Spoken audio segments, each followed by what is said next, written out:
What did you think when you first saw Raymond Moore's comments?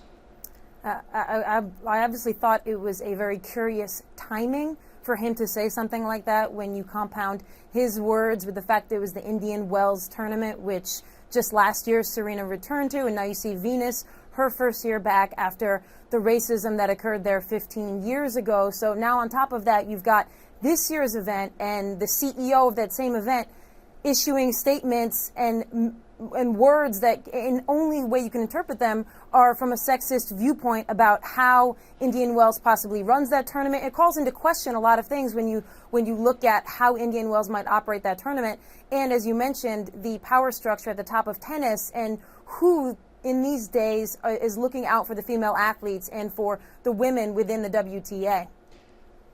Raymond Moore obviously speaking recklessly and not really giving much thought, it seems like, to what he was saying. But there's the feeling like maybe there are other people that are a little bit more savvy with the media that might feel the same way. How do you see that, Kate? Yeah, I mean, I think absolutely you could disregard what Raymond Moore said and been like, he didn't think it through. But I tend to think that's probably a pretty accurate reflection of what he might say if he were just sitting at the bar with some buddies, in which I think we all have to accept on some level. There's probably a lot of people within sports who are nodding behind the scenes saying, well, maybe this is true.